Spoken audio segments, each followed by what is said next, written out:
हरि ओम. राजा जनक आणि सर्वज्ञानी श्री अष्टावक्र यांचा ज्ञानसंवाद. अष्टावक्र गीता. मूळ संस्कृत श्लोक, संपूर्ण मराठी अनुवाद व्याख्येसह याचे संपादक व भाषांतर बापटशास्त्री यांनी केलेले आहे. यात प्रस्तावना भाग 1. अष्टावक्र गीता म्हणजे भारतीय वेदात व सनातन धर्माचे सार आहे, नवनीत आहे. या सर्वश्रेष्ठ ग्रंथाची अन्य ग्रंथाबरोबर तुलना करता येत नाही. आत्मज्ञान प्राप्तीचे अनेक मार्ग आहेत, अनेक पद्धती आहेत. एक रस्ता ज्ञानाचा, एक कर्माचा, एक भक्तीचा, एक योगाचा, एक प्रार्थनेचा, एक ध्यानधारणेचा, असे अनेक रस्ते आहेत. या सर्व पद्धतीमुळे मनुष्याला आत्मस्वरूपाचा बोध होतो. वेगवेगळ्या संप्रदायात वेगवेगळ्या उपासन पद्धतीचा अवलंब केला जातो, परंतु अष्टावक्र मात्र सरळ सरळ अज्ञानावर हल्ला चढवतात. अष्टावक्रांच्या मतानुसार आत्मस्वरूपाचा व ज्ञानाचा बोध होण्यासाठी विधी, क्रिया, पूजा, प्रार्थना, ध्यान, कर्म, भक्ती, भजन, कीर्तन, हठयोग यापैकी कशाचीही आवश्यकता नाही. हे सारे दिशाभूल करणारे रस्ते आहेत. कोणतीही क्रिया अथवा कर्म अहंकारातून जन्माला येते व ती पुन्हा अहंकाराला खतपाणी घालते. यामुळे साहजिकच आत्मज्ञान प्राप्तीत अडथळे निर्माण होतो. उपासना पद्धती केवळ देखावा आहेत. यामुळे मनुष्य जणू महान धार्मिक झाल्याचा भास निर्माण होतो, पण ज्ञानमार्गातील कोणतीही उपलब्धी साध्य होत नाही. वास्तव व अंतिम स्वरूपाचे ज्ञानाचा बोध हीच उपलब्धी आहे. अंधकार स्वतंत्रपणे कुठेच अस्तित्वात नसतो. अंधार म्हणजे प्रकाशाचा अभाव. केवळ अंधार हटविण्याचा प्रयत्न करणे मूर्खता आहे. एक दिवा पेटवा, अंधार आपोआप नष्ट होतो. त्यासाठी दुसरा काही खटारोप करण्याची आवश्यकता नाही. परंतु विधी सांप्रदायिक पंथातील लोक दिवा पेटवण्याऐवजी अंधार दूर करण्याची उपाययोजना साधना करीत असतात. अशी साधना म्हणजे व्यर्थ परिश्रम व मूर्खता, याशिवाय दुसरे काही नाही. केवळ ज्ञानरूपी प्रकाश सारी सिद्धी प्राप्त करून देण्यास समर्थ आहे. त्यामुळे अज्ञानरूपी अंधार नष्ट होईलच, शिवाय मनुष्याची स्वचेतना जागृत होऊन त्यास शांती प्राप्त होईल. ज्ञानप्राप्तीचा उपाय म्हणजे योग्य बोध हाच आहे. आत्मा कुठे काही हरवलेली वस्तू नाही. आपल्याला त्याचा विसर पडतो, त्याची आठवण करायची आहे. जर एकदा या आत्मज्ञानाचा बोध व स्मरण झाले तर मायाजाळ रूपी अंधार क्षणात नाहीसा होतो व मनुष्याला आपल्या वास्तव स्थितीचे ज्ञान होते. दुरीला साप समजून या भ्रमाला घाबरून काम व क्रोधाचे चटके सहन करतात. मृत्यूच्या भीतीने थरथर कापता दुनियेची फसवणूक करून आपले पोट भरू इच्छिता. चोरी, बलात्कार, खून करता ही सर्व अवनती तुमच्या अज्ञानामुळे होत आहे. जर हे अज्ञान व भ्रांती हटली तर तुम्ही स्वतःच्या खऱ्या रूपाला ओळखू शकाल व स्वतःबद्दल स्वतःलाच हसू येईल की मी हे सारे अज्ञानाच्या प्रभावामुळे कसे काय करीत होतो. अष्टावक्र मुनीने असा केवळ उपदेश केला नाही, तर वैज्ञानिक दृष्टीने हे सत्य सिद्ध करून दाखविले की ही केवळ सैद्धांतिक मांडणी नाही, तर प्रयोगसिद्ध वैज्ञानिक सत्य आहे. यासाठी त्याने राजा जनकावर प्रयोग करून दाखविला. अष्टावक्राचे प्रतिपादन राजकारणी पुढाऱ्यासारखे नाही किंवा ज्योतिषाच्या भविष्य कथनाप्रमाणे नाही. ते पौराणिक कथाप्रमाणे नाही किंवा वेदाप्रमाणे प्रार्थना नाही. सर्व बाबींपेक्षा वेगळे, अद्वितीय अशा अष्टावक्राचे प्रतिपादन सरळ सरळ आत्मबोध जागृत करणारे आहे. आणि ह्याच कारणामुळे भारताचाच नाही तर विश्व पातळीवरील अध्यात्म क्षेत्रातला हा शिरोमणी ग्रंथ मानला जातो. आध्यात्मिक जगात सर्वाधिक महत्वाच्या 3 निष्ठा आहेत: ज्ञान, कर्म व भक्ती. माणसांचे 2 प्रकार आहेत: अंतर्मुखी व बहिर्मुखी. अंतर्मुखी व्यक्तींना ध्यान धारणेचा रस्ता सोयीचा असतो, तर बहिर्मुखी व्यक्तींना कर्म व भक्ती मार्ग अनुकूल असतो. बहिर्मुखी व्यक्तीला ज्ञानाचा रस्ता उमजत नाही. ज्ञानाची कास फक्त बुद्धिवान, विद्वान आणि चेतना तत्वाचा परिचय असणाऱ्या व्यक्तीच धरू शकतात. यामुळेच अष्टावक्र मुनींचे तत्वज्ञान व उपदेश सामान्य माणसाच्या जनजीवनात जास्त प्रचलित झाले नाही. अष्टावक्र मुनींची पद्धती ही सांख्य पद्धतीची असून तिच्यात कोणतीही बाह्य क्रिया करावयाची नसून अक्रिया हीच पद्धती आहे व आत्म्याचा बोध पुरेसा आहे. मी शरीराचे अवयव किंवा मन नसून शुद्ध चैतन्यरूपी आत्मा आहे याचे ज्ञान झाले तर सारे भ्रम नष्ट होतात व मोक्ष सुद्धा हाच आहे. मोक्ष म्हणजे कुठले एखादे ठिकाण किंवा जागा नसून चित्ताची एक अवस्था आहे व त्या अवस्थेत जीवाला परमानंदाचा अनुभव येतो. भगवान श्रीकृष्णाच्या गीतेत ज्ञान, भक्ती, कर्म याचा समन्वय साधला आहे. खरा पण तरीही मुख्य भर आहे तो कर्मावर. अर्जुन कर्मयोगी आहे, क्षत्रिय आहे, युद्धाच्या मैदानात उभा आहे. आतताही दुष्टजनांचा संहार करणे त्याचे कर्तव्य आहे. युद्ध विन्मुख होणे भ्याडपणा आहे. आपले कर्म सत्यतापूर्वक, इमानदारीने व पूर्ण निष्ठेने करणारा स्वर्गावर अधिकार सांगू शकतो. जर फळाची अपेक्षा न ठेवता लोकांच्या भल्यासाठी ईश्वरांची आज्ञा समजून समर्पित वृत्तीने कार्य करणाऱ्यास त्या कर्माचे बंधन होत नाही. अहंकाराने स्वतःचे सार्थाकरिता जे कर्म केले जाते तेच बंधनाचे कारण होते. कृष्णाचा उपदेश प्रापंचिक व्यक्तींसाठी आहे व तो सर्वांसाठी महत्वपूर्ण आहे, परंतु अष्टावक्रांचा उपदेश फक्त मोक्ष प्राप्तीची इच्छा असणाऱ्या मुमुक्षु व्यक्तींसाठी आहे. म्हणून सामान्य व्यक्ती त्याकडे आकर्षित होत नाही. साधू, संन्यासी, ध्यानमग्न, तपस्वी व अन्य साधनारत व्यक्तींचा सच्चा मार्गदर्शक म्हणजे अष्टावक्र मुनींचा उपदेश होय. कृष्णाप्रमाणे अष्टावक्र मुनी अनेक पद्धतीचे वर्णन करत नाही. मुनी फक्त एकाच बोधप्राप्तीबद्दल सांगतात, जी केवळ अद्वितीय, भावातीत असून देश, काळ, समय यांच्याशी काहीही संबंध नसणारी, म्हणजेच त्या बाबतीत निरपेक्ष असणारी व पूर्ण वैज्ञानिक आहे. कोणत्याही माल मसाल्याशिवाय, कोणत्याही गोष्टी व दृष्टांताशिवाय, कोणतेही तर्कप्रमाण न देता जणुशुद्ध गणिताप्रमाणे असणारे हे सूत्र आहे व तसे ते आध्यात्मिक जगात दुसरे कुणीही प्रतिपादन करू शकले नाही. अध्यात्माचा हा एक असा वारसा आहे की ज्याबद्दल अधिक काही वर्णन करून सांगणे म्हणजे सूर्याला दिवा दाखवण्यासारखे आहे. हे केवळ ऐकण्यासाठी, माहीत करून घेण्यासाठी, अनेक आत्मसात करण्यासाठी आहे. जो फक्त माहीत करून घेण्याचा प्रयत्न करेल ते निश्चित चूक करेल, कारण अष्टावक्राच्या ज्ञानसागराला आपल्या चमच्या एवढ्या बुद्धीने मोजण्याचाच तो प्रयत्न ठरेल. अध्यात्माच्या क्षेत्रात भारताने सर्वोच्च शिखर गाठले असून एवढे यश अन्य धर्मांना लाभू शकलेले नाही. हे सर्वोच्च शिखर आहे अद्वैतांचे. अद्वैतानुसार ही सर्व संपूर्ण सृष्टी ईश्वराची कृती नसून त्याचीच अभिव्यक्ती आहे.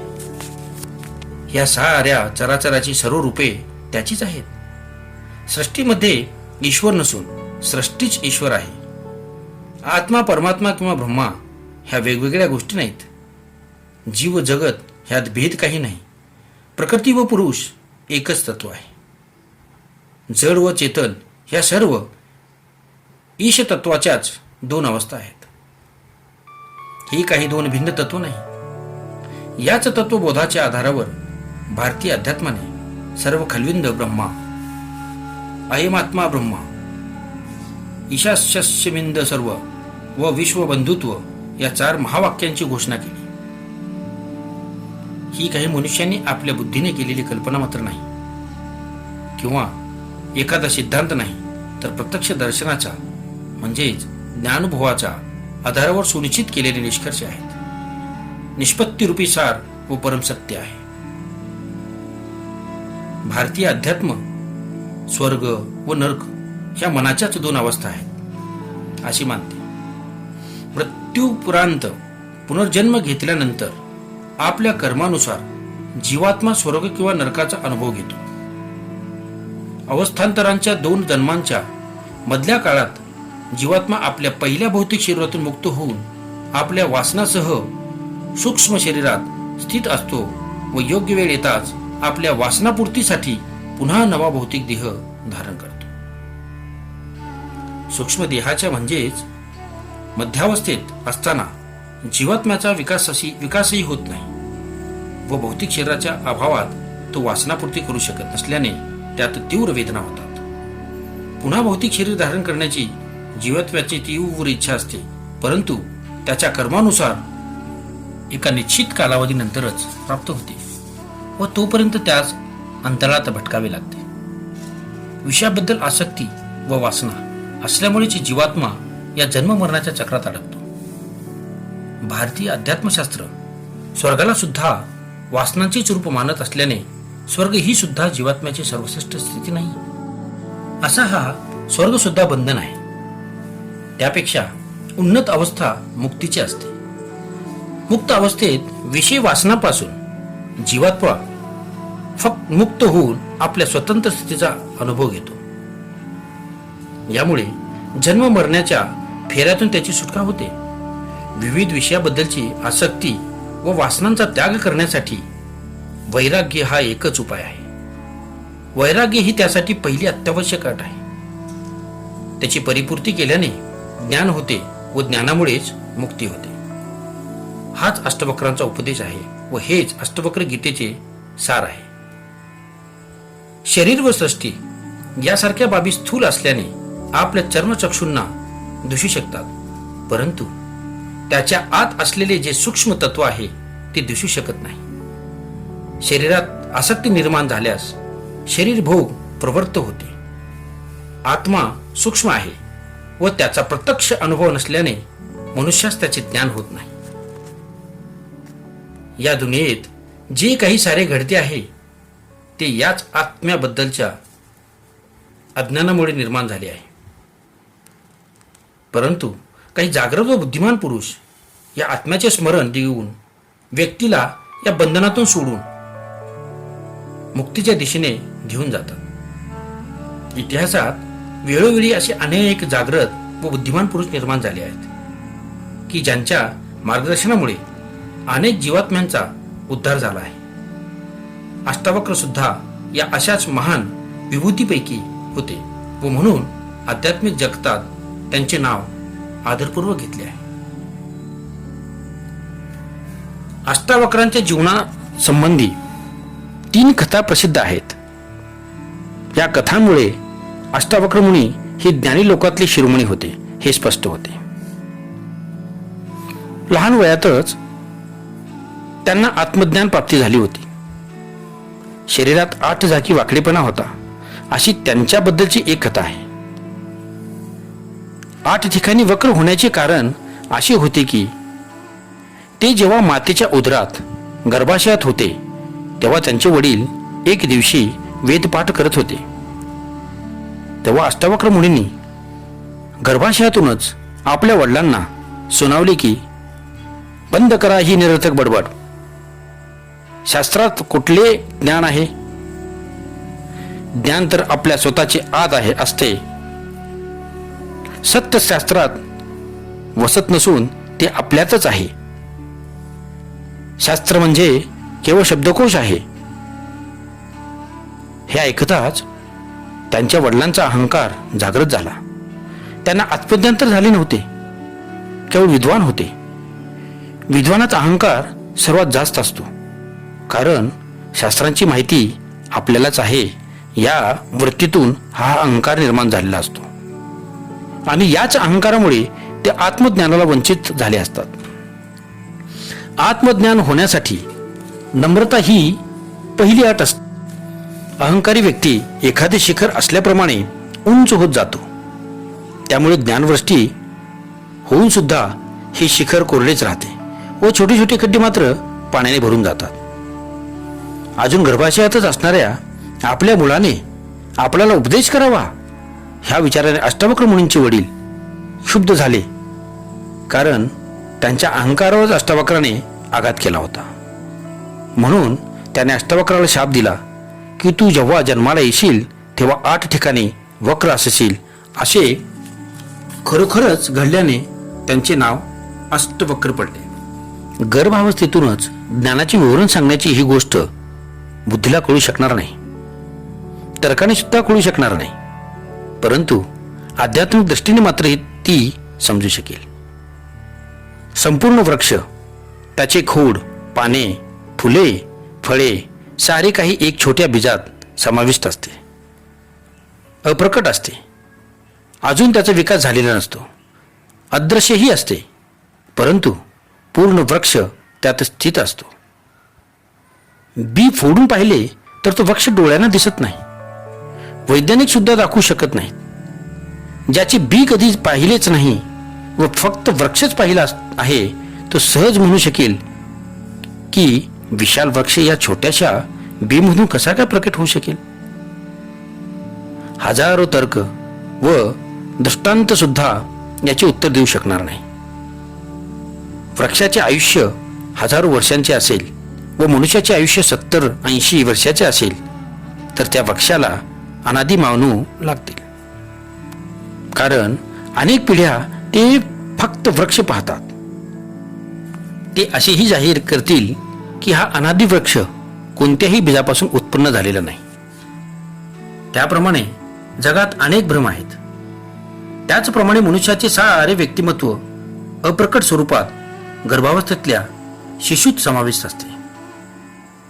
जन्मानंतर वाढत्या वयात जसे जसे शरीर, अवयव व मस्तक यांचा विकास होऊ लागतो तसे तसे ते व्यक्तिमत्व हळूहळू प्रकट होऊ लागते. काही व्यक्तित्व अविकसित राहतात तर काही अर्धविकसित राहतात आणि काहींचा पूर्ण विकास होतो, परंतु जे आत असते त्याचाच विकास होत असतो. बीज रूपाने जे सत्तत्व आत नाहीच त्याचा विकास होत नाही किंवा नवे काही बाहेरून जोडता येत नाही. या कथेमुळे हे लक्षात येते की अष्टवक्राने पुस्तकातून, पंडिताकडून किंवा समाजातून ज्ञान प्राप्त केले नव्हते, तर जन्मताच तो सारे ज्ञान स्वतःबरोबर घेऊनच जन्माला होता. अष्टवक्राबद्दलची दुसरी प्रसिद्ध कथा अशी आहे की जेव्हा अष्टावक्र 12 वर्षांचे होते तेव्हा राजा जनकाने देशातल्या मोठमोठ्या विद्वानांना आमंत्रित करून तत्वज्ञान व शास्त्रार्थ यावर चर्चा करण्यासाठी एका सभेचे आयोजन केले होते. राजा जनकाने अशी ही घोषणा केली होती की सोन्यांचे शिंगे मडवलेल्या 100 गायी या वादविवादात जिंकणाऱ्या पंडितास दान केल्या जातील. शास्त्रार्थात भाग घेण्यासाठी देशातील अनेक प्रख्यात व नामवंत विद्वान दाखल झाले. त्यात अष्टावक्रांचे वडील सुद्धा सहभागी झाले होते. शास्त्रार्थ सुरू झाला व दीर्घकाळ चर्चा सुरू होती. संध्यासमयी अष्टवक्राला बातमी समजली की त्याचे वडील सर्व विद्वानांची चर्चेत जिंकले, पण एका पंडिताबरोबर शास्त्रार्थ करण्यात ते हरू लागले आहेत. ही बातमी ऐकून अष्टावक्र सुद्धा या पंडिताच्या सभेत जाऊन पोहोचले. सभा पुस्तकी पंडिताचीच होती, त्यात कुणालाही आत्मज्ञानाचा लवलेश नव्हता. आपल्या 8 ठिकाणी वाकलेल्या शरीराने वेडेवाकडे चालत अष्टावक्र सभेत पोहोचले. तेव्हा त्यांचे बेढप शरीर व चाल पाहून सर्व पंडित हसू लागले. सर्व पंडित हसल्याने थांबल्यावर काही सेकंदानंतर त्यांच्याकडे पाहून अष्टावक्र मोठ्याने हसले. अष्टावक्रांचे हसणे पाहून राजा जनकाने विचारले, हे सर्व पंडित का हसले हे मी समजलो, पण अष्टावक्रा तू का हसलास हे मला कळले नाही. यावर अष्टावक्राने उत्तर दिले, मी या कारणाने हसलो की आज या चर्मकारांच्या सभेत सत्याचा निर्णय होत आहे. हे चर्मकार येथे काय करतायत? अवघी 12 वर्ष वय असणाऱ्या बालकाचे हे उद्गार केवढे आत्मविश्वासपूर्ण होते. केवढा तो बालक आगळा वेगळा व प्रतिभाशाली बुद्धीचा असला पाहिजे की ज्याने क्षणार्धात पंडितांच्या शुष्क विद्येची किंमत चर्मकार या एका शब्दात व्यक्त केली. सर्वजण ते उद्गार ऐकून स्तब्ध झाले. विद्वान म्हणून ज्यांना राजा जनकाने आमंत्रित केले होते त्यांना चर्मकार म्हणणे हा राजांचा सुद्धा अपमान होता. विद्वान पंडितांनी आपला क्रोध व्यक्त करणाऱ्याच्या आधीच राजा जनकाने प्रसंग निभावून नेण्यासाठी संयमपूर्वक अष्टवक्रास विचारले, तुला नेमकं काय म्हणायचे आहे हे मला समजले नाही. अष्टावक्र उत्तरला, अगदी सोपी गोष्ट आहे. चर्मकार चमड्याचा जाणकार असतो, त्याला ज्ञानाची काय ओळख? जे ज्ञानी असतात ते ज्ञानाकडे लक्ष देतात, चामड्याकडे नाही. ह्या पंडितांना माझी कातडी दिसली, माझे वेडेवाकडे शरीर दिसले. चामड्याची यांना उत्तम जाण आहे. यावरून हे ज्ञानी नसून चर्मकार आहेत. हे राजा, मंदिराची रचना वाकडी असली तर त्यामुळे आकाश वाकडे होत नाही, किंवा मंदिर गोल अथवा लांबट असल्याने आकाश गोल अथवा लांबट होत नाही, कारण आकाशाच्या मंदिराशी काही संबंध नाही. आकाशाचे कोणतेही अवयव नाहीत, पण मंदिराचे आहेत. असाच आत्म्याचा शरीराशी काही संबंध असत नाही, कारण आत्म्याचे अवयव नाहीत, पण शरीराचे अवयव आहेत. आत्मा नित्य आहे आणि शरीर अनित्य. शरीराचे वक्र किंवा अन्य गुणधर्म आत्म्याचे असू शकत नाही. हे राजा, ज्ञानवाणीची आत्मदृष्टी आत्म्याला पाहते, पण अज्ञानी व्यक्तींची नजर चामडीच पाहते. ही चर्मदृष्टी अज्ञानी लोकांजवळ असते, ज्ञानी त्या नजरेने पाहतच नाही. अष्टावक्रांचे हे आत्म्याचे बोधप्रद वर्णन करणारे वचन ऐकून राजा जनक प्रभावित झाला.